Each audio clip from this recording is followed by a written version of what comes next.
vamos a iniciar las 8ª jornadas de la ilustración bianuales. Estamos muy contentos de ver la afluencia de público y pensamos de que esta conferencia va a ser la primera que va a marcar el nivel de todo lo que va a venir detrás, que pensamos que va a ser muy alto. Daros las gracias a todos por la asistencia y confiar en que podamos veros durante todo este mes, que serán 4 conferencias muy interesantes, una que será sobre la travesía de la nao Victoria, sobre el Cano. Son conferencias muy interesantes porque las jornadas de la ilustración, las 8ª jornadas de la ilustración, están dedicadas este año a la conmemoración del 5º centenario de la Vuelta al Mundo de la nao Victoria con Magallanes y el Cano. Por lo tanto, hemos centrado en parte las conferencias en esa efemérides, pero también en otras, como esta que vamos a tener hoy en día, que va a ser muy interesante, con Segundo Ríos. Creemos que va a gustarles mucho y creo que va a ser necesario que vuelva a contarnos más cosas, porque seguro que quedamos encantados. Voy a pasar la palabra ahora a Santiago Rico, que es director de calidad de la empresa Martínez y Cantó. Conoce muy bien al conferenciante, a Ríos, y lo que va a hacer es presentárnoslo y poner antecedentes para que podamos escucharlo con todo el interés del mundo. Santiago. Gracias.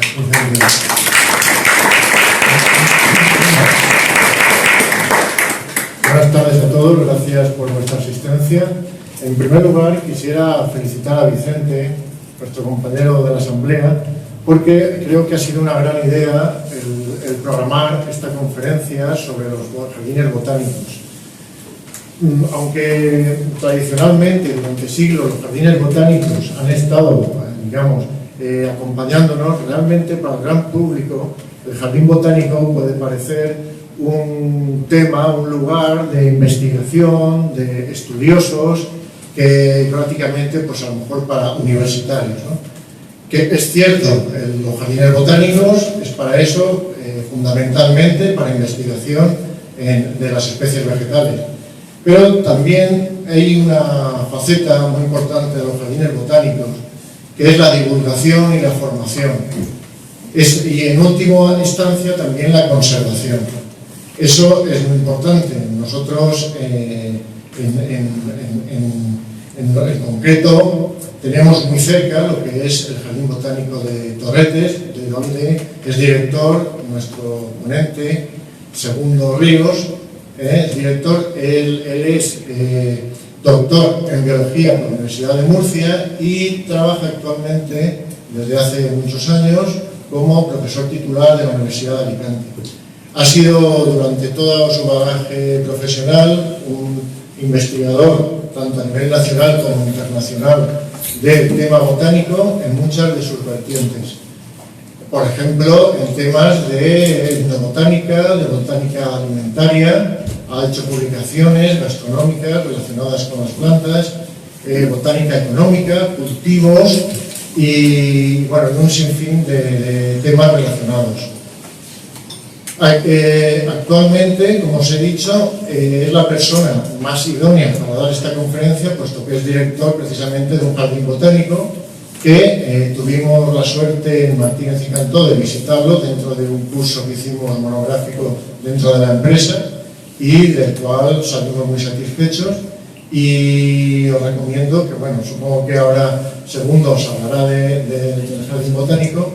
Y simplemente pues agradeceros que era vuestra presencia y que tenéis garantizado que con Segundo vais a aprender y nos va a enseñar muchas cosas que no sabemos.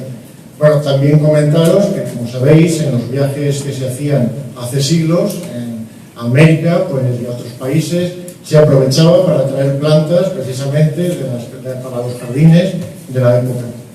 Y a través de esos viajes se conocieron muchas plantas que hasta aquí, para nosotros eran inéditas y no las conocíamos.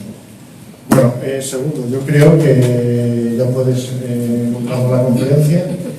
Y nada más que decir, doy paso a Segundo para que nos explique lo que ha sido la evolución de los jardines botánicos desde el siglo XVIII hasta nuestros días Y bueno, quisiera resaltar también la importancia que tienen a nivel de conservación. Los jardines botánicos también cumplen esa función de conservación de las especies vegetales.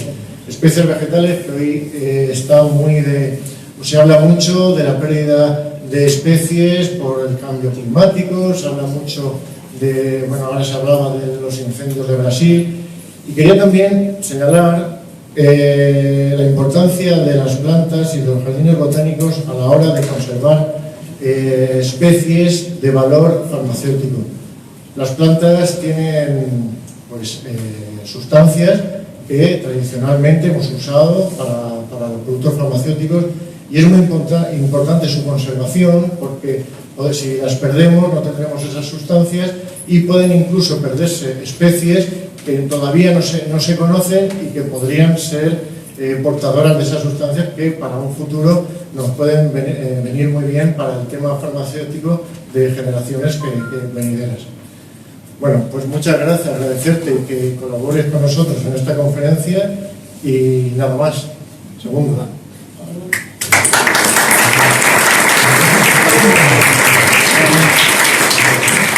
Lo primero, agradecer tanto a Vicente como a todos los que formáis esta asociación el haberme invitado, y también darme otra oportunidad de pasar por Novelda, que siempre es un placer. Últimamente he venido unas cuantas veces, así que es un pueblo que cada vez ya me pierdo menos por sus calles. Bueno, probablemente la primera diapositiva, y si no os sorprende, sorprendido voy a ser yo, pues pienso que os va a llamar la atención, y sobre todo va a llamar la atención porque aunque jardines botánicos nos suenan algunos, el Real Jardín Botánico de Madrid es uno de los más conocidos, también sabemos que en Valencia hay un jardín botánico, que por cierto es uno de los más antiguos que hay en España, por lo menos en su ubicación primera, pero generalmente muy poca gente ha visitado los jardines botánicos. Sin embargo, en otros países, pues yo creo que es una de las cosas primeras que se visita en cada ciudad. O sea que es uno de los elementos que más se tienen en cuenta a la hora de planificar una visita a una ciudad. Y como Alicante, pues por suerte o por desgracia, una de sus actividades principales que tiene pues es el turismo, pues precisamente uno de los mayores enfoques que puede tener un jardín botánico en Alicante pues es orientarlo a ser un referente desde el punto de vista de atracción turística, y por la experiencia que tenemos, que ya llevamos unos cuantos años, pues podemos decir que cada vez que tenemos visitantes extranjeros, para nosotros es una doble satisfacción, y eso no quiere decir nada, sino simplemente que por su formación cultural, por lo que sea, pues nos agradecen mucho más la visita que cuando tenemos visitantes nacionales. Lo cual también nos da pie a pensar que, bueno, tenemos ahí tarea para hacer que el público nacional también se sienta atraído por el jardín botánico. Otra cosa que también suele ser casi una pregunta de estas que dicen, preguntas frecuentes, ¿por qué en IBI? Bueno, esto es una pura casualidad. Cuando se fundó el Instituto de Investigación Universitario de Investigación Civil, recibimos un legado por parte de aduanas y del SEPRONA, que consistía en un montón de piezas decomisadas de distintos animales que están en peligro de extinción, otros que están prohibidos su comercio por los acuerdos internacionales del CITES, y con esto habíamos preparado una exposición que estuvo rodando prácticamente por muchas provincias españolas. Pero llegó un momento en el que quisimos fijar esa colección de forma definitiva en un museo. Bueno, el que entonces era el director del Civío, Eduardo Galante, pidió una subvención a la Fundación Biodiversidad, y esto que nos la dieron. y de pronto pues nos vimos ahí con casi 50.000 euros para fijar en algún punto esa colección itinerante como un museo, y algo que parecía muy apetecible, pues la subvención la dieron en marzo, se fueron pasando meses, un pueblo no, Alicante no, Elche no, Muchamiel no, no quiero tampoco mencionarlos a todos porque parece que es una lista negra, pero realmente pues llevábamos en la mano una colección ya hecha, con su cartelería, todo para montar, un dinero. Fijaros que normalmente es al revés, ¿no? Y más cuando vamos desde la universidad, solemos ir al revés. Vamos con una idea y pidiendo dinero. Pero en esta ocasión era al revés. Llevábamos un proyecto ya hecho y el dinero para ofrecer. Y de forma impensable, por lo menos en principio, pues llegamos al mes de diciembre y no teníamos dónde colocar la exposición. Total, que por una casualidad, pues una concejala de IBI se puso en contacto con nosotros, le hablamos del tema y la respuesta fue sí. Y ya con prisa cerramos todos los acuerdos, y cuando ya teníamos, por decir así entre comillas, colocada la exposición en IBI, de pronto nos dice aquella concejala: os tengo que pedir un favor a cambio. Bueno, quiero que veáis una cosa. Y total, que nos lleva en el coche, nos lleva a Torretes, nos enseña aquello no se parecía en nada como está ahora, obviamente era una finca que habían conseguido por un trueque con la sociedad de cazadores y estaba completamente abandonada de hacía 30 años. Y nos dijo esta frase: esto ahora mismo es nuestro me refiero del municipio de Ibi, a ver qué se os ocurre. Y así empezó todo. Y de esa manera, pues sin haberlo pensado, porque claro, lógicamente cuando uno piensa en un jardín botánico generalmente piensa en las ciudades más grandes, pero acabamos en Ibi. Y esto pasó más o menos por el 2003 y llevamos pues ya una andadura. Lo del jardín botánico no se fue gestando de golpe, sino poco a poco, porque había muchísimas cosas que hacer. Y bueno, es lo que les voy a presentar, pero haciendo también un recorrido un poquito histórico, porque es necesario para poder entender lo que estamos haciendo. Bueno, y la primera, decía que si no les sorprende, el sorprendido voy a ser yo, porque Alicante pudo tener uno de los jardines botánicos más antiguos de España, pero sin embargo solo duró 3 años. Hace justo 200 años, entonces ni siquiera existía la provincia de Alicante, porque las provincias se constituyeron unos años más tarde. Esto fue en el 1816, pues Javier de Burgos en el 1833 fue cuando promulgó las provincias. Entonces lo que existía era un consulado. Lo mismo que en Valencia había un virrey, pues en Alicante había un cónsul.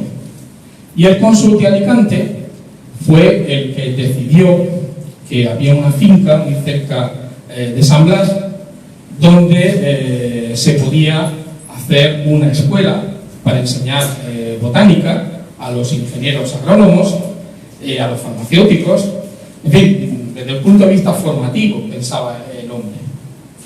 Se lo propuso al rey y el rey le mandó a don Claudio Buterú, que precisamente era hijo y nieto de jardineros y botánicos, desde que Felipe V se trajo a su bisabuelo desde Suiza y fue uno de los principales constructores de uno de los jardines más bonitos que tenemos en España, que es el de la Granja en Segovia, los jardines de la Granja. Bueno, pues don Claudio Buterú se trasladó a Alicante, desarrolló estos planos que se ven aquí en esta parte, desarrolló el proyecto, se consiguieron unas concesiones de riego de una fuente que había cerca del castillo de San Fernando y aquello empezó con mucha ilusión, pero Fernando VII, pues como sabéis, vino en aquella época de lo que había sido el exilio en Francia después de la Guerra de la Independencia, y entonces pues cambia el cónsul, y el nuevo cónsul, pues como que aquello de tener una persona con un apellido así francés no le gustaba mucho. Y como en aquella época prácticamente casi todos los ilustrados eran afrancesados, pues digamos que le cogió una envidia tremenda. Total, que con el proyecto ya en marcha, con las plantaciones en marcha, don Claudio Buterú se vio el tercer año de su ejecución, en 1819, con que tuvo que pagar de su sueldo todos los trabajos del jardín botánico, porque no le daban ni un real. En aquel momento eran reales. Total, que el hombre ya muy acongojado, porque el proyecto ya veía que iba a abocar al fracaso, pues escribió una carta a Fernando VII y le pidió que le trasladase a Sevilla, en cuyo jardín de aclimatación pues ya trabajó hasta su muerte. Y así acabó el primer jardín botánico de Alicante, con 3 años de andadura y una historia que prácticamente no queda ni rastro, salvo una urbanización por aquella zona que se llama El Botánico, precisamente, y 2 o 3 arboluchos que quedan por allí dispersos como testigo de aquella excursión. La verdad es que es una pena, porque en una época, claro, tener un jardín histórico al mismo tiempo que botánico es una cosa que da un caché tremendo a una ciudad. Y de alguna manera, pues Torrentes, de una forma distinta, más humilde, no estamos en una ciudad, estamos en medio del monte, pues lo que queremos es coger el testigo de don Claudio Buterú, y curiosamente cuando miramos el plano y miramos un poco el proyecto que yo he ido dibujando poquito a poquito, pues sin darme cuenta se parece muchísimo. Casi diríamos que podríamos decir que me he copiado. Pero bueno, en este sentido tampoco tiene copyright después de 200 años, y por otra parte, pues copiar de un maestro siempre es una cosa que es más un honor que una deshonra. Bueno, esto pasó en muchos más sitios. Había otro jardín precioso en Cartagena, también desapareció, y muchísimos de los jardines botánicos que se hicieron en este siglo desaparecieron. Casi son más los que desaparecieron que los que han quedado en pie. Las cosas fueron cambiando, la gente fue mezclando en otras cosas. Cuando llegó la química, pues se perdió un poco el interés por las plantas. En fin, cosas que fueron pasando que al final pues hicieron cambiar un poquito la historia. Por tanto, bueno, han pasado 200 años, la visión ahora mismo de los jardines botánicos es diferente. Digamos que el origen todavía anterior a este jardín botánico de Alicante estaba en los huertos que hacían los monjes y los boticarios para tener al abasto las plantas medicinales. Pero como para poderlas tener sin tener que ir directamente, personalmente, a recolectarlas ellos, o tenían 2 opciones: o enseñaban todo lo que ellos sabían a los mozos o a los que tenían trabajando para ellos, o les ponían carteles. Y entonces pues optaron por ponerles carteles. De esa forma podían decir, pues tráeme árnica. Pues iba el mozo, cuando ponía árnica, pues cogía la planta y se la traía. Esa cosa que parece tan simple, pues este es el origen de los jardines botánicos. Y entonces se llamaban huertos de simples. Se llamaban huertos de simples porque en la medicina antigua, cuando se utilizaba una sola planta, se decía que era un medicamento simple, y cuando se utilizaban más de 2, se decía que era un medicamento compuesto. No era otra cosa. Entonces, por eso los huertos de simples, o también se le llamaba hortus conclusus, porque solían estar cerrados. Y a mí me gusta mucho este grabado de aquí, si lo veis arriba, porque vemos los ropajes, está pequeñito, pero se ve un poco, los ropajes del boticario frente a los mozos, que tampoco es que vistan mal para la época, pero se ven diferencias, y se ve un muro muy bien hecho, con unas puertas, cancelas.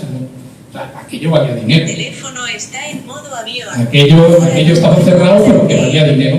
Con aquello se hacían los medicamentos de la época. Y veis que la organización en cuadraditos, con carteles, pues es muy parecida. O sea que este es el origen. El primero que se tiene noticia, desde el punto de vista ya de un jardín botánico como tal, propiamente dicho, es el de la Universidad de Pisa, que se hizo en 1543. En Italia se adelantaron mucho en este tema y con unos poquitos años de diferencia, el de Valencia, en la entonces no se llamaba facultad, pero era la cátedra de medicina, pues se instala el primer jardín botánico en 1567. Es el primero de España y muy por delante de muchos países europeos. Lo que pasa es que su ubicación fue cambiando y donde está actualmente es ya una ubicación del siglo XIX. Y parte del umbráculo que tiene, que es patrimonio cultural y arquitectónico, pues ya viene del siglo XIX. Otro fenómeno que pasó muchísimo en España después del descubrimiento de América y el desarrollo de las grandes expediciones, de las cuales pues, Jorge Juan fue uno de los que también participaron en esa época en otros temas, principalmente geográficos, matemáticos, pero también participó mucho en esa época, fueron los jardines de aclimatación. Y precisamente el nombre nos da la pista de para qué servían. Por ejemplo, cultivos que hoy en día nos parecen como si fueran de aquí, pues pasaron por esa fase de aclimatación justo en esa época. La patata, el tomate, el pimiento, todo esto no se desarrolló agrícolamente de la noche a la mañana. Se trajo de América, pero se fue poniendo como en cuarentena en los jardines botánicos que en ese momento se llamaban de aclimatación. El único que queda en pie con ese título está en la Orotava, en Tenerife, y sigue llamándose igual que en su nombre original. El resto, pues muchos de ellos fueron desapareciendo. En Cádiz había uno que no solamente aclimataba plantas, sino que aclimataba también animales. Y allí estuvo otro botánico valenciano de Titaguas, que fue Simón de Rojas Clemente. Le encargaron que aclimatase ni más ni menos que la alpaca. Este pariente de la llama, de los Andes, le encargaron a un botánico como él que aclimatase la alpaca. No lo consiguió, no lo consiguió. Bueno, luego surge el Real Jardín Botánico de Madrid, que de alguna forma es el decano también, no el decano en el sentido de los años, sino en el sentido de que ha ostentado de alguna forma el tener la mejor biblioteca, el mejor herbario, el ser el más completo desde el punto de vista de nuestro país. La ubicación que tiene actualmente viene de 1755, pero realmente era la herencia del jardín de plantas medicinales que instauró Felipe II en Aranjuez, precisamente con Andrés Laguna, que fue uno de los farmacéuticos y médicos más importantes en que tradujo el Dioscórides por primera vez al castellano. Bueno, los jardines botánicos llevan más de 500 años sirviendo a la biodiversidad mundial, principalmente a las plantas, lógicamente. Hay más de 1.800 jardines botánicos por todo el mundo, aunque, por ejemplo, en Europa hay más de 500 y, por ejemplo, en Sudamérica no llegan a 100. O sea, no están repartidos de forma uniforme, de forma equivalente por todas las partes del mundo. Podríamos decir que los países ricos que tienen menos flora son los que tienen más jardines botánicos y los países pobres que tienen muchas plantas son los que tienen menos jardines botánicos. Se conservan en colecciones vivas, que esto es muy importante porque no es lo mismo conservar en un herbario plantas secas o incluso semillas que hipotéticamente, digo hipotéticamente porque hasta que no germinan no sabes seguro que ha germinado, pero bueno, hipotéticamente las estamos guardando porque van a germinar. Los bancos de germoplasma pues se conservan también muchísimas especies, pero 80.000 especies en colecciones vivas, esto es una barbaridad de plantas, lo cual quiere decir que tenemos una reserva que en algunos casos ha funcionado para poder salvar de la extinción determinados vegetales. Y en los bancos de germoplasma también, es otra forma de conservación, una cuarta parte de las plantas. Principalmente, y en esto se tuvo buen ojo, las que se conservan son las que tienen más utilidad para nosotros, principalmente, ¿no? Luego ya en épocas más recientes, pues también las plantas endémicas y las que estaban más amenazadas, pues han engrosado esta lista. Bueno, los jardines botánicos son espacios para la innovación, para la investigación. Claro, tienes el recurso, lo tienes vivo, lo puedes observar. Por ejemplo, nuestro salvieto, nuestra colección de salvias, pues tiene más de 100 especies de salvias de todo el mundo. Si tú no las ves juntas, no te puedes hacer a la idea de la variabilidad que tiene el género. Tiene más de 700 especies en todo el mundo. O sea, es muy difícil. Puedes ver fotos, puedes ver guías, pero cuando las tienes delante, pues es distinto. Y además, otra cosa, te permite poder coger una muestra, hacer un extracto, ver su composición química en el aceite esencial, y esto pues también es una cosa interesantísima. Es un laboratorio vivo realmente. Bueno, los jardines botánicos son también espacios verdes, hay que disfrutarlos. Sirven para muchísimas cosas. Cuando van los niños pequeños allí, lo último que estamos esperando es que se aprendan las listas de plantas que tenemos. Lo que esperamos es que se lo pasen bien. O cuando van personas a hacer senderismo, pues lo mismo. O otras personas que van simplemente buscando un sitio para sentarse para leer un libro. O sea, esto tiene que servir para muchas cosas. Lo mismo que en países anglosajones la gente se va a pasear por los cementerios, porque también suelen estar jardinados, pues se van a pasear por los jardines botánicos. Son cosas que a lo mejor nos hace falta aprender de otras culturas. Nosotros también tenemos otras cosas interesantes, pero esta yo creo que sería interesante que lo copiáramos. Promueven la cooperación internacional en el sentido de que, para empezar, intercambiamos semillas con muchísimos jardines botánicos de todo el mundo. Prácticamente nosotros, la franja que puede ir desde Japón a Canadá, pues prácticamente todo lo que es los países de la zona holártica, casi todos tenemos intercambio con ellos. Contribuyen al mantenimiento del patrimonio natural, contribuyen al desarrollo, porque, por ejemplo, el café se llevó a América gracias al Jardín Botánico de París. Fue el que se empeñó en llevar el café porque había una guerra comercial.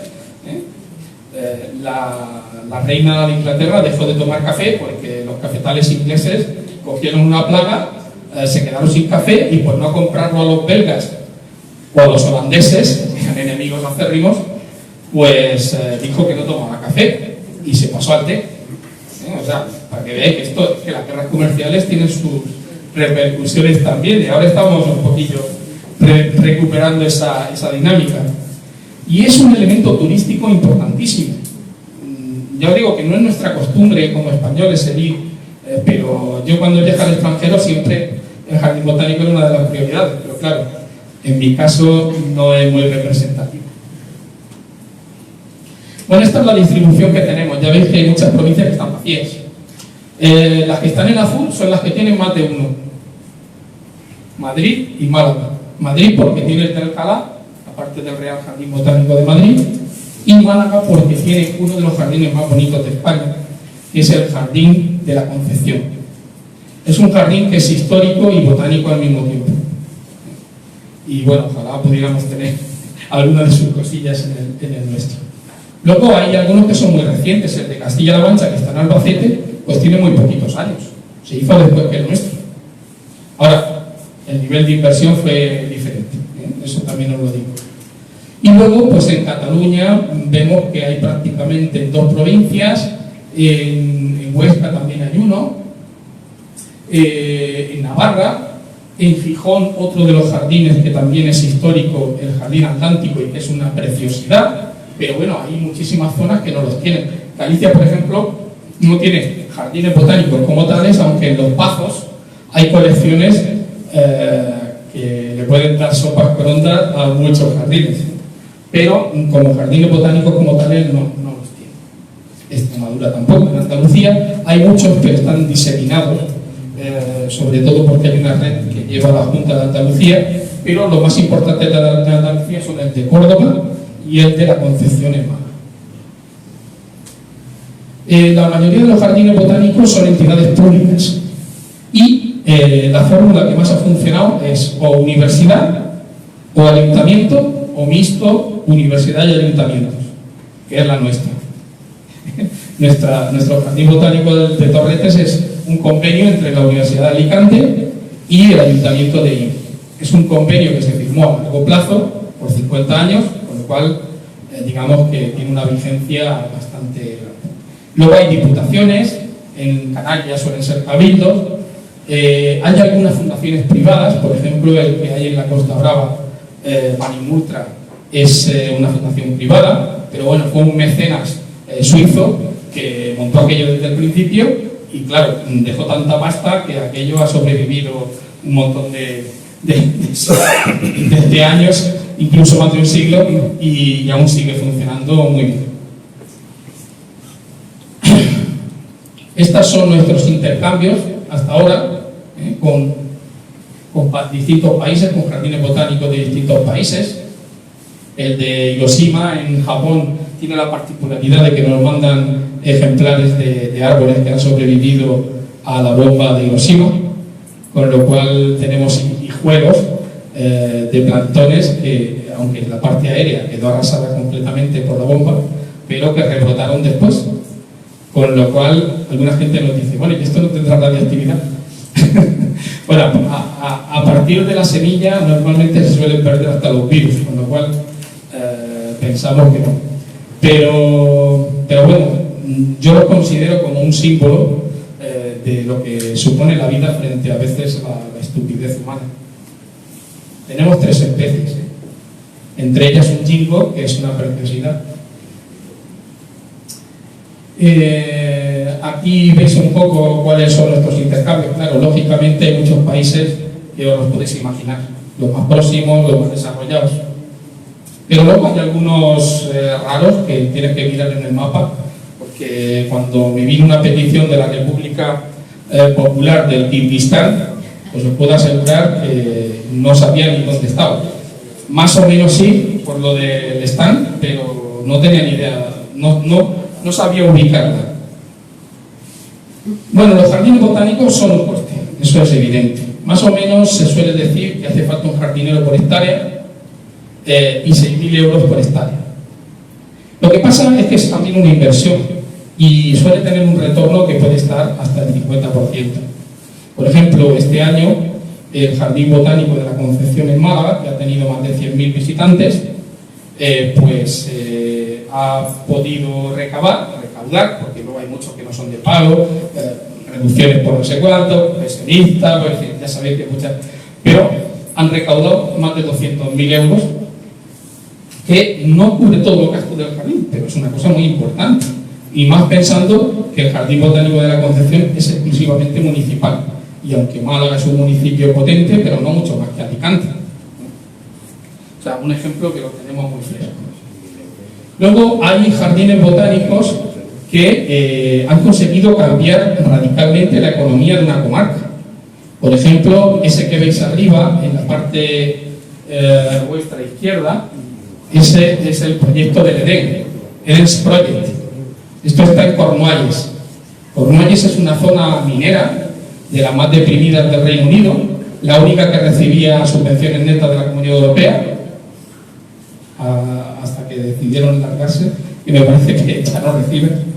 Y sobre los restos de una mina a cielo abierto, pues un grupo de hippies y de ecologistas se pusieron a diseñar este proyecto, que por cierto lo financiamos entre todos los europeos, y es una de las zonas más visitadas de todo el territorio. Vamos, que todos los restaurantes, todos los pescadores de la zona realmente viven gracias a los visitantes que vienen a ver el Eden Project. Es un modelo que, aunque algunas cosas nos gustan más y otras menos, pero es un modelo desde el punto de vista económico de lo que supone o lo que puede suponer un jardín botánico en el desarrollo local y en el turismo.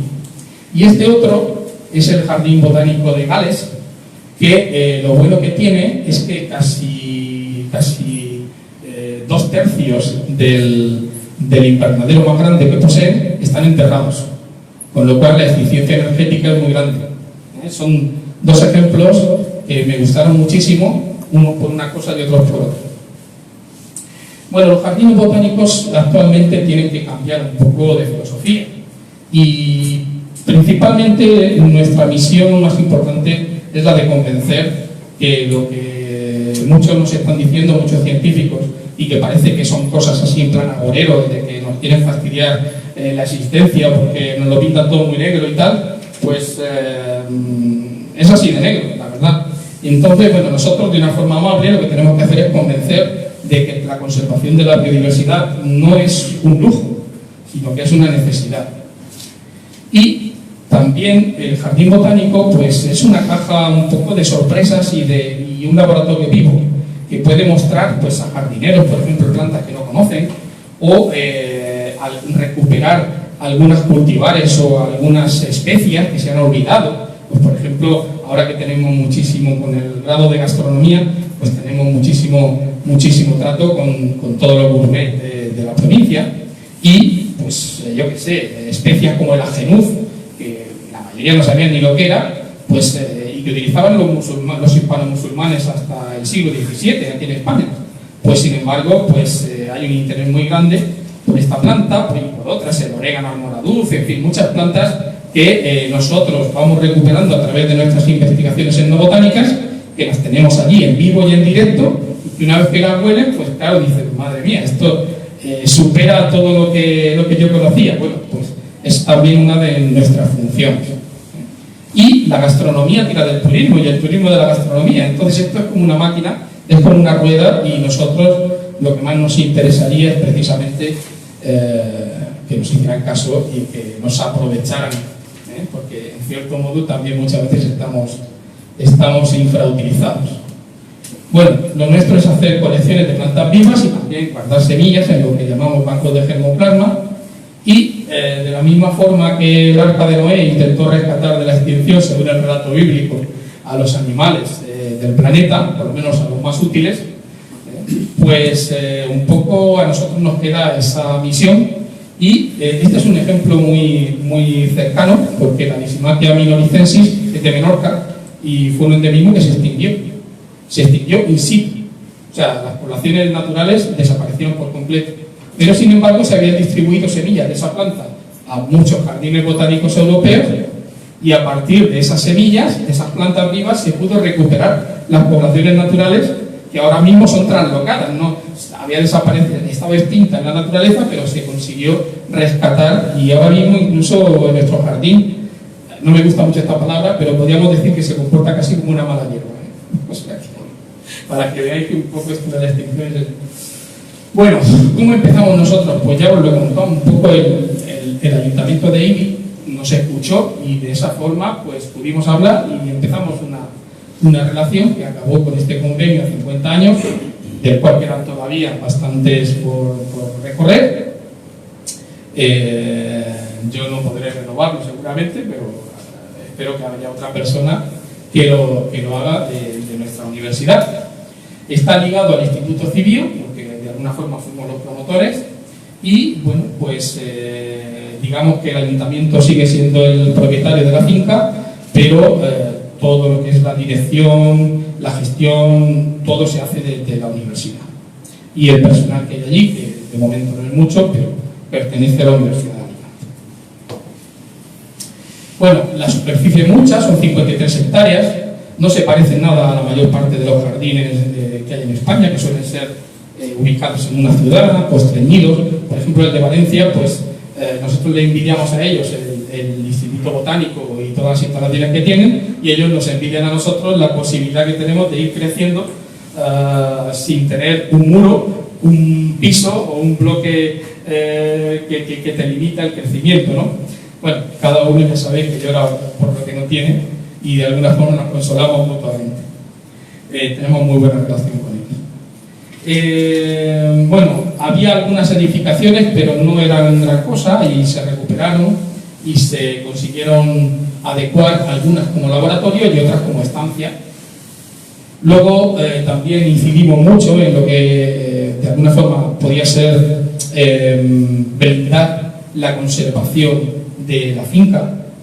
Y esto de blindar lo digo entre comillas, porque una parte de la finca ya estaba dentro del Parque Natural de la Fonrocha, un quinto más o menos de la superficie, digamos que eso ya estaba protegido, pero conseguimos que la Generalitat Valenciana aprobase una microreserva de flora que se llama Mas de Torretes, que se aprobó en el 2010, gracias a un estudio que realizamos nosotros mismos allí, en el campo, y luego junto con un paraje municipal, que es el de San Pascual, pues se consiguió que se declarase paraje natural municipal protegido, que son unas 70 y pico hectáreas, y con esto digamos que tenemos más o menos, hay también una reserva de fauna, tenemos de alguna forma suficiente garantía de que el espacio pues a largo plazo va a estar en condiciones.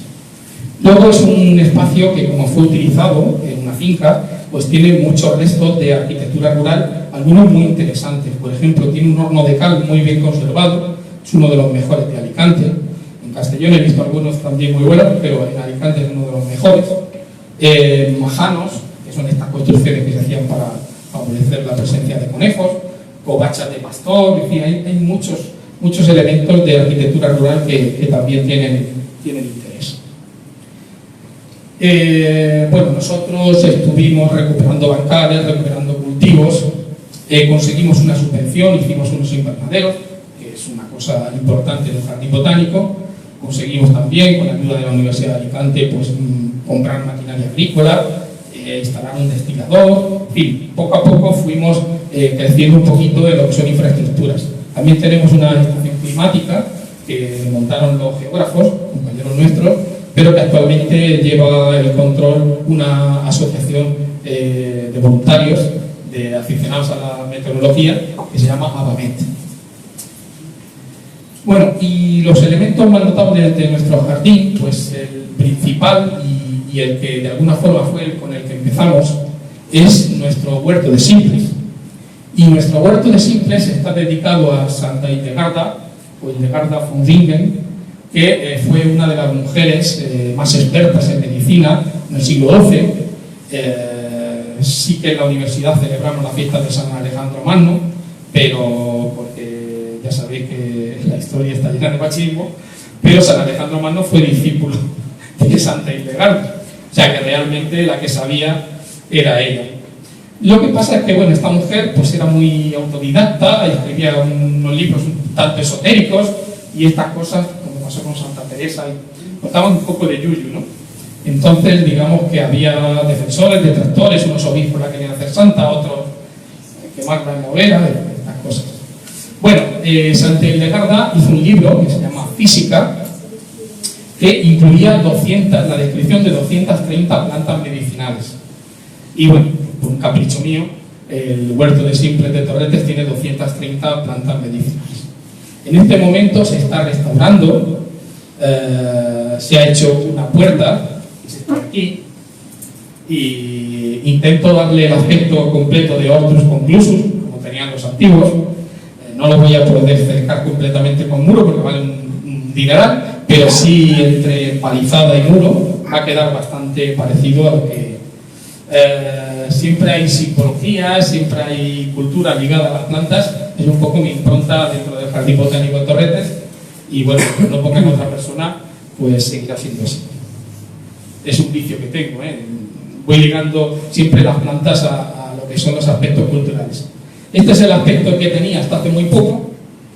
Eso tenía sus ventajas, las maderas son muy baratas y nos costaba muy poco el colocarlo.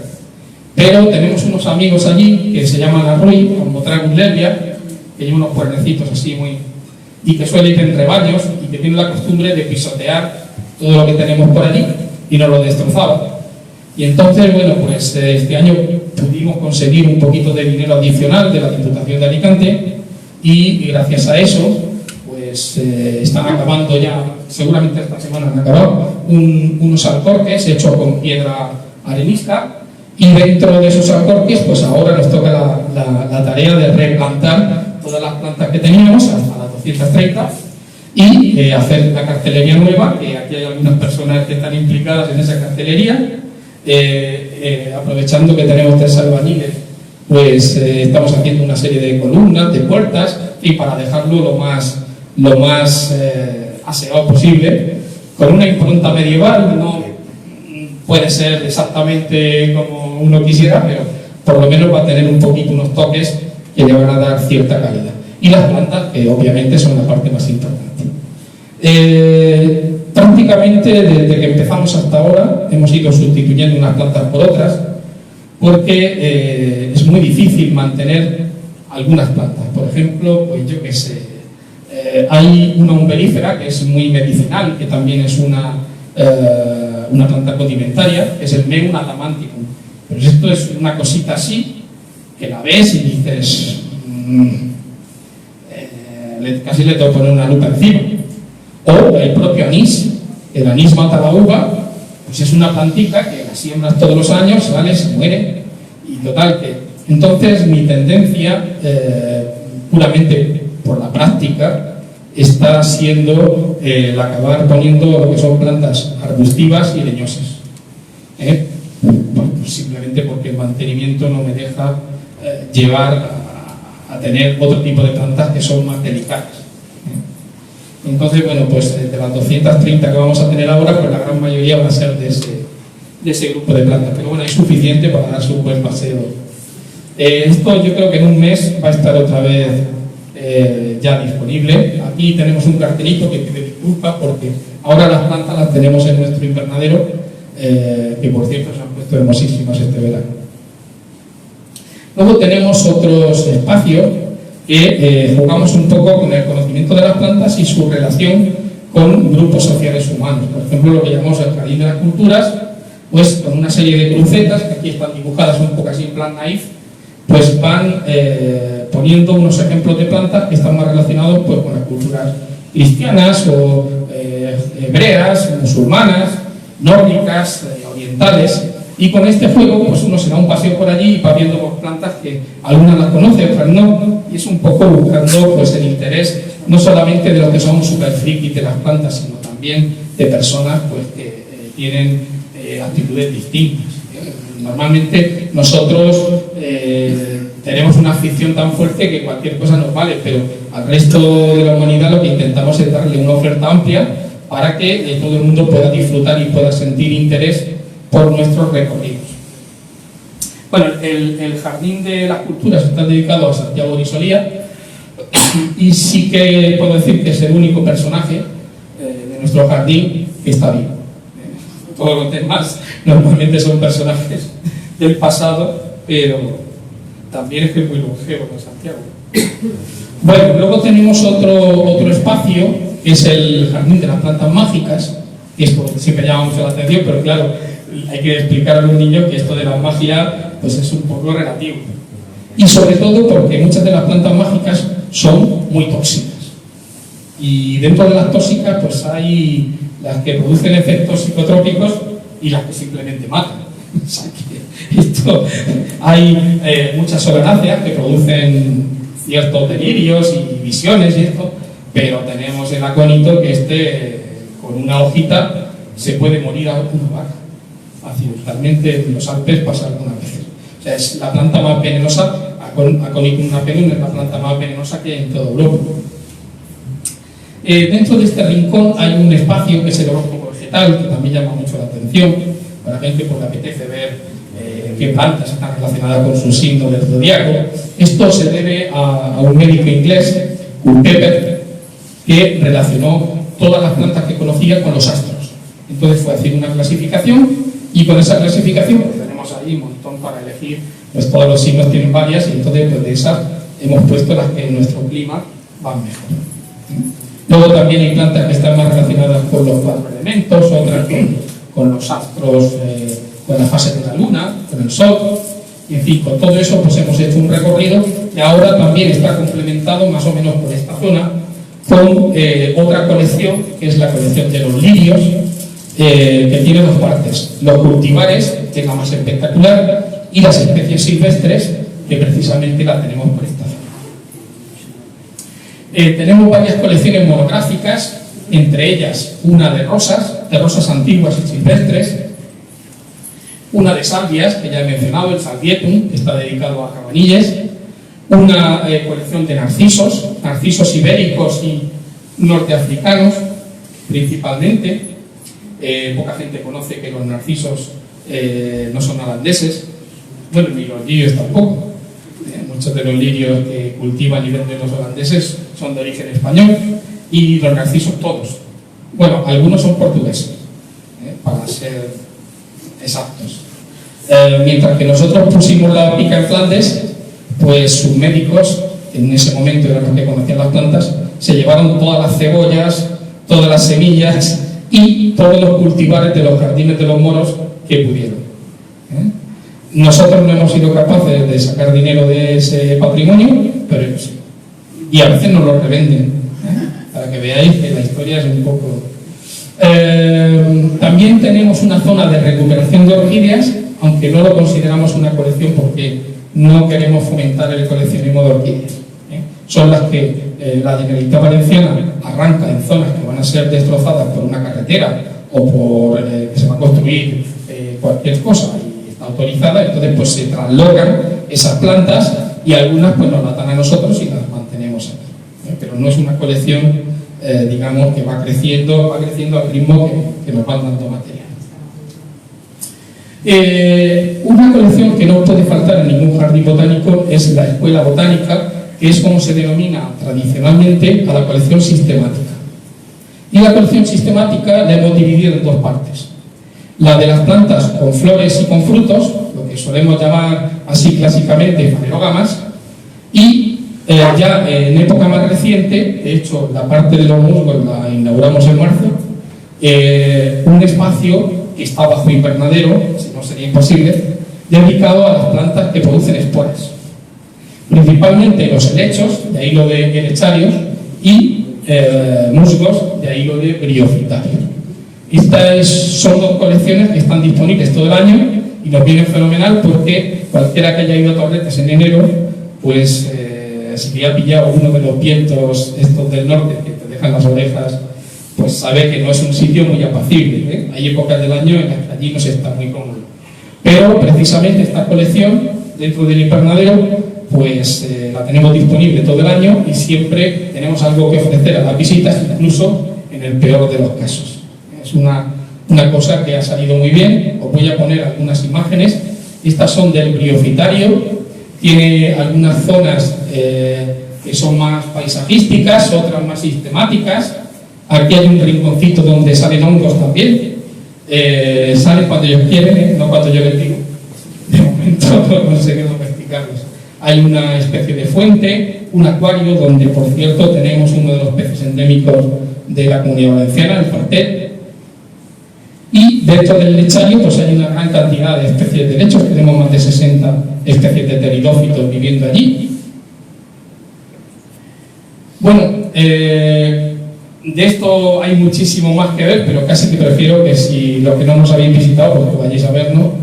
Ya os decía que esto de unir la ciencia a la cultura pues es algo muy, muy útil, y hay muchas biografías que rescatar del olvido. Precisamente son personajes que también nos dan unas enseñanzas muy buenas, y a través de estas biografías pues vamos también haciendo que las personas que tienen menos afición por las plantas y más por la historia pues también se pueden ir interesando por cada uno de estos espacios.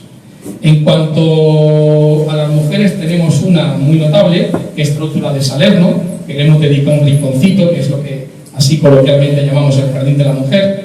Y Trótula de Salerno pues, fue una médico extraordinaria, más o menos en la época de Hipatia, que está como sale en las películas, la habréis visto seguro. La escuela de Salerno fue una escuela médica que admitía mujeres y no pedía el carné para entrar a estudiar medicina, ni el sexo. O sea, fue una época muy corta, pero muy extraordinaria. Tenía 4 decanos, 2 cristianos, uno católico y otro ortodoxo, un decano musulmán y un decano hebreo, y entre los 4 pues iban organizando la docencia, y aquello fue una época esplendorosa.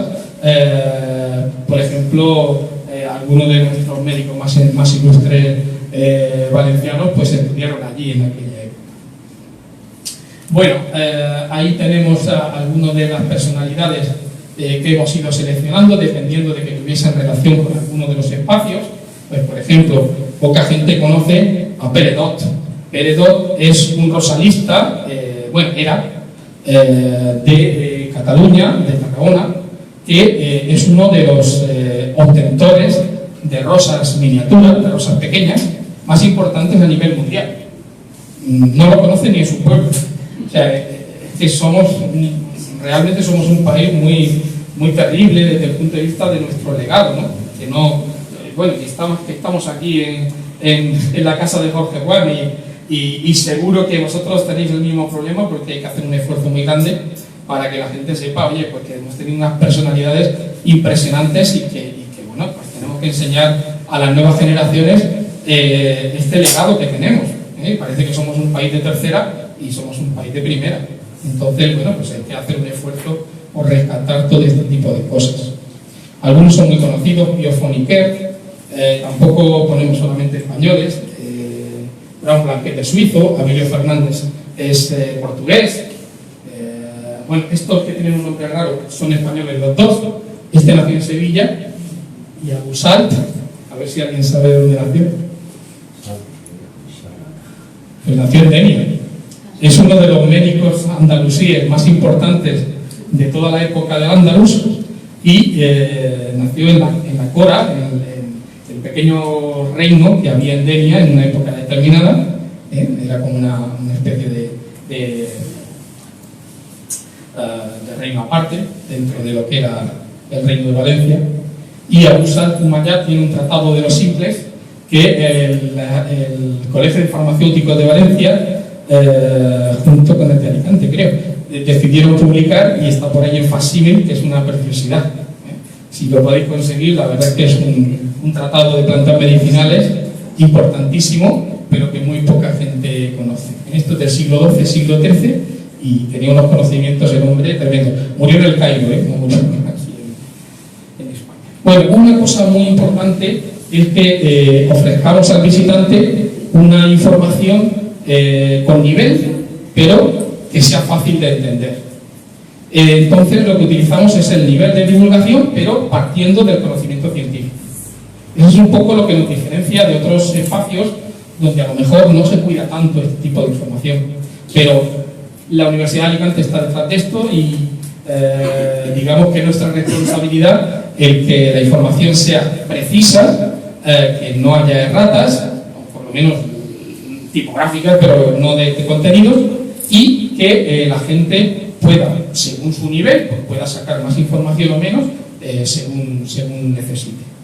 Pero que la visita sea autónoma, o sea, que no necesitemos siempre a una persona que nos lo explique. Aunque todo el mundo dice que cuando hacen la visita conmigo, pues se lo pasa mucho mejor, pero bueno, esto es un poco como todo, ¿no? La experiencia pues va. Bueno, una cosa que también poca gente conoce, el Jardín Botánico de Torretes ya colabora con, digamos, con la conservación de la flora valenciana, de manera que en las dos categorías de plantas en peligro, pues la más grave, que es la que está en peligro de extinción, mantenemos vivas un 36% del listado, del listado oficial de la Generalitat Valenciana. Ahí tenéis las especies. Y de las vulnerables, que es la siguiente categoría, pues mantenemos un 17%. Hay muchas otras que no las tenemos, pero porque no son las condiciones o porque todavía pues, no hemos conseguido las plantas. Tenemos mucha relación con el Centro de Investigaciones de Especies Forestales, el CIEF, y también el Jardín Botánico Valencia y todas las instituciones que se dedican a la conservación oficialmente en la Generalitat Valenciana. Aquí tenemos también algunas mejoras que hemos hecho para poder tener también refugio para la fauna. Este es el cuartel. La foto no es muy buena porque es muy difícil pillarlos dentro del agua con detalle. Es un macho porque tiene estas franjas. Es un pez diminuto, creo que estuvo a punto de extinguirse con la introducción de la gambusia. Es un pez también pequeñito pero muy voraz, que se trajo para comerse a los mosquitos. Cada vez que introducimos algo de fuera, normalmente suele ser un desastre ambiental. Pues en este caso estuvo a punto de eliminar dos especies, una el fartet, que llega hasta Andalucía y es compartido con todo el litoral mediterráneo español, y otro el samarú, que es endémico, súper endémico de Valencia, que además el nombre científico se llama Valencia, o sea que ya más más claro agua. Tenemos muchos puntos de agua que conseguimos reconduciendo el agua de lluvia que captamos a través de un aljibe. Esta es un poco una de las cosas que hicimos, que no es tan visible, pero que ha conseguido muchas mejoras para la fauna importantísimas. Y, bueno, como ya las condiciones ya son muy buenas, pues este año, en colaboración con la piscifactoría de la Generalitat Valenciana, pues introdujimos el gallipato, que es parecido a la salamandra, pero que casi siempre está bajo el agua, y tenemos 14 parejas en 2 puntos, distribuidas en 2 puntos dentro de lo que es el jardín botánico. También lo que hacemos es divulgación científica a través de publicaciones y a través sobre todo de convocatorias anuales, que una de las más soleras, ¿no?, que está más desarrollada, pues son las jornadas micológicas. Que, por cierto, enseguida las tendremos encima. Las 14 jornadas micológicas, este fue el año pasado, que hicimos una experiencia que vamos a repetir este año, de hacerlo abierto en la calle, con puestos. Por ejemplo, este es un puesto trufero, son valencianos, pero que se dedican a cultivar, a plantar árboles truferos y a vender también trufas y azafrán. Luego hay otra empresa que es de Cuenca, que también además nos sirvió el material que luego pudimos degustar libremente, gracias también a la colaboración de un cocinero local. En fin, intentamos, dentro de nuestras posibilidades, pues también transmitir no solamente el amor a la biodiversidad per se, de una forma idílica, sino degustándolo, que es una forma también de poder identificar las especies, ¿no? Está bueno, pues oye, ya sabes que los boletus buenos, ¿no? Pues es una forma también de cultura.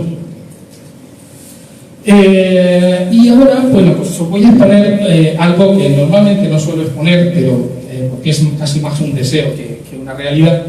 Digamos que es la fase 2 del proyecto de Torretes, que todavía no está desarrollado, pero que sí que tenemos un boceto, gracias a la colaboración de un arquitecto muy amigo, que es de la propia universidad, es profesor asociado allí en la Universidad de Alicante, y que lo dibujó y hizo los estudios topográficos y demás, y entonces, bueno, pues tenemos ya una idea buena para poderlo promocionar.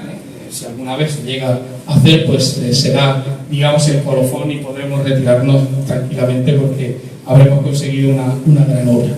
Digamos que la mayor parte de las plantas están ligadas a un territorio y están ligadas a un clima, pero si queremos tener colecciones donde podamos visualizar plantas que proceden de otras zonas climáticas, la única manera es hacer unas construcciones, los invernaderos, donde podemos mantener unas condiciones que permiten la supervivencia de estas plantas. Esto que veis aquí, esto es el invernadero de la palmera, se llama así, la casa de la palmera exactamente, está en Kew Gardens, Palm House. Este invernadero se hizo únicamente para en el centro cultivar una palmera, la palmera real. Bueno, es un lujo asiático que solo se puede permitir la reina de Inglaterra, y de todas formas ahora mismo le da muchísimos problemas porque como es un bien de interés cultural, pues todos los problemas de óxido, de reconstrucción de los cristales, que son ya prácticamente no se puede conseguir igual, pues es un problema, ¿no? Pero bueno, como todas las obras arqueológicas, pues esto pasa igual. Pero el contenido permite o ha permitido a todos los ingleses pues estudiar, por ejemplo, la vainilla sin necesidad de irse a Nicaragua o a México, estudiar la canela sin tenerse que irse a Tailandia, o sea que todo esto es una gran ventaja. Y entonces, bueno, no solamente didáctica, sino que también necesitas saber, oye, este compuesto químico está en tal planta, pues tienes la planta, la coges y haces eso. O sea, esto realmente no es un capricho, es también poder. Y por eso son precisamente los países más ricos los que tienen más jardines botánicos y los que tienen más bancos de germoplasma. O sea, no es porque digan, no, es que tenemos tanto dinero que nos lo podemos gastar en lo que queramos. No, lo ven como una inversión. Y si alguna vez, por desgracia, nos vemos en una situación en la que perdemos la mayor parte de las plantas que nos son interesantes, pues serán esos países los que podrán reconstruir la agricultura, reconstruir la medicina, reconstruir todo. y los demás tendremos que pagar. Eso es un poco el kit de la cuestión. O sea, esto es una estrategia realmente. Bueno, Kew Garden, el Jardín Botánico de Gales y Eden Project son de alguna forma una inspiración desde el punto de vista de que, bueno, nos podemos fijar en lo que ellos han conseguido y intentar trasladarlo a nuestras condiciones. Y justo debajo de Torretes tenemos una zona que fue un vertedero. Fijaros que hay una similitud, una mina antigua a cielo abierto en el proyecto del Edén. Aquí es un vertedero. Todas estas curvas de nivel, estos son los vertidos, camión a camión. Y precisamente esta zona, para fijarla, para que no se la llevara el agua, pues se consiguió de la Generalitat Valenciana 1 millón de euros que sirvió simplemente para fijar los taludes, para fijar las márgenes. O sea que no es un suelo público, es un suelo que pertenece a los cazadores, los mismos que cedieron Torretes al ayuntamiento, pero que ha tenido una inversión pública ya y por lo tanto pues pensamos que puede ser. Aparte, esto está justo al lado de un parque natural, entonces digamos que es una zona muy propicia para ser rescatada, entre comillas, para lo que es el ámbito de las zonas públicas, de las zonas de naturaleza. Y luego tiene otra cosa también importante, y es que como estamos en una ladera de montaña, pues el único plano que podemos conseguir de más de 2 o 3 hectáreas, una superficie plana, es esta, con lo cual digamos que es un sueño, pero podría ser realidad en algún momento. Y esto que os enseñaba del Jardín Botánico de Gales, que hacen los invernaderos soterrados para ahorrar energía, pues es también una idea que puede ser muy útil para nosotros, porque no nos hace falta tanta luz, tenemos luz a punta de pala, realmente. O sea que, cuanto más soterrado, más equilibrio térmico y menos gasto energético. Con lo cual son cosas que fuimos viendo en nosotros y que nos han gustado y que, bueno, Vicente Iborra es un poco el responsable de que tengamos estos dibujitos que son un poco los que delinean lo que es la idea de esta ampliación, de esta segunda fase del Jardín Botánico de Torretes, que bueno, yo lo considero el Jardín Botánico de Alicante, porque realmente hace falta tener una visión provincial. Estamos allí, como ya sabéis, por una casualidad, pero hace falta tener una visión provincial y bueno, realmente si no tiramos todos juntos no lo conseguiremos. Bueno, ¿qué es lo que puede conseguirse con esta especie de ampollas mantenido dentro? Porque esto tiene una cumbrera de 45 metros, se pueden mantener grandes árboles dentro. ¿Qué se puede conseguir? Bueno, pues por ejemplo, que las plantas que utilizan los chocolateros en Alicante, tenemos chocolateros, las plantas que utilizan los de las especias, los farmacéuticos, las empresas de cosmética, los licoreros, las empresas textiles, los papeleros, o sea, casi todos los gremios alicantinos que se dedican a la industria utilizan plantas que podríamos tenerlas vivas como un emblema, como una posibilidad de ver incluso un paisaje pequeño, un paisaje de aquella zona, y también la posibilidad de tener las plantas vivas por lo que pueda pasar. Estas cosas siempre hay que pensarlas desde una perspectiva también interesada, porque al fin y al cabo todo es economía. Pero desde el punto de vista turístico sería un atractivo que no está en ninguna zona de España. Y posiblemente el turismo de sol y playa, que ya sabéis que tiene sus deficiencias, aunque sigue funcionando, lógicamente, pero tiene sus deficiencias, pues podría tener un complemento bastante potente justo al lado de una zona donde el turismo es una de sus principales actividades económicas. Y estamos a 20 o 25 minutos de Alicante, a 20 o 25 minutos del aeropuerto, un poquito más de Benidorm, o sea, estamos en una zona bastante estratégica. Por casualidad, al lado de la autovía, y en una zona bastante estratégica. O sea que no es tan entelequia como parece. Bueno, como a mí me gusta ir siempre por delante, ya tenemos distribuidas las zonas y elegidas las plantas. Y el listado de plantas, que incluye más de 150 especies arbóreas y luego muchísimas otras que tenemos que ir perfilando con el tiempo, pues tendría una distribución que, aunque tiene nombres como muy llamativos para que atraigan al público, pero realmente cada uno de ellos está relacionado con las expediciones importantes que se realizaron desde España y desde Portugal al descubrimiento de nuevas plantas. Si os dais cuenta, bueno, la ruta de las especias, lógicamente no fue una de nuestras principales, pero históricamente es muy importante, pero sí, desde Asia Occidental, los musulmanes trajeron muchísimas plantas de las que estaban en los jardines persas, sirios, palestinos, turcos, las trajeron hasta nuestra agricultura y a nuestros jardines, tanto en Sudamérica como en África, pues es donde están los árboles que han servido para crear la mayor parte de las bebidas estimulantes, el cacao, la cola, bebidas que o el té, o el chocolate propiamente dicho. Y luego tenemos un apartado dedicado a las plantas medicinales, pero de las zonas tropicales, donde la quina, digamos que sería un poco el emblema más visible, que poca gente sabe que la quina, antes de las expediciones españolas, no se tenía ni idea. De hecho, se llama cinchona porque la duquesa de Cinchón precisamente cogió las fiebres tercianas en Sudamérica y le salvaron la vida a unos indígenas administrándole quina, y a partir de ahí fue cuando se empezó a traer el extracto de quina a toda Europa y salvó a mucha gente de morir de malaria.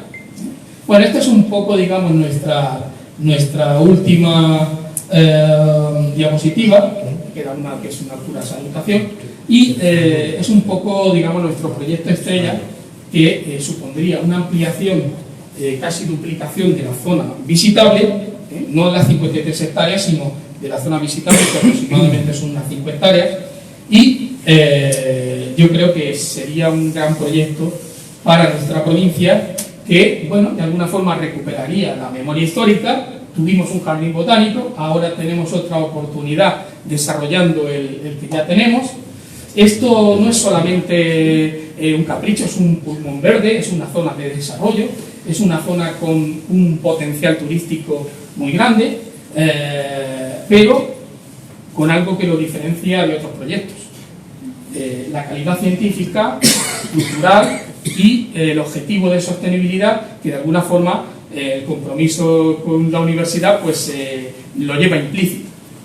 Y de esa forma pues todo lo que allí se desarrolle cumplirá con todos los cánones que podamos pensar, pero siempre partiendo del conocimiento científico, del conocimiento cultural y de las normas que son en este momento de aplicación general, de eficiencia energética, de mantenimiento de la biodiversidad y de luchar contra todos los problemas que nuestra época, pues por desgracia, nos va trayendo. Bueno, y con esto creo que me extendí un poquillo más de lo que pensaba, pero tampoco quería haceros la exposición así como en las clases, que va uno muy deprisa y corriendo, y espero que hayáis disfrutado. Algunas cosas, a lo mejor si os hubiera gustado verlas en más detalle, pues será en otra ocasión, y en otra, si me he pasado, pues no me hagáis preguntas y ya está. Así que bueno, muchas gracias por...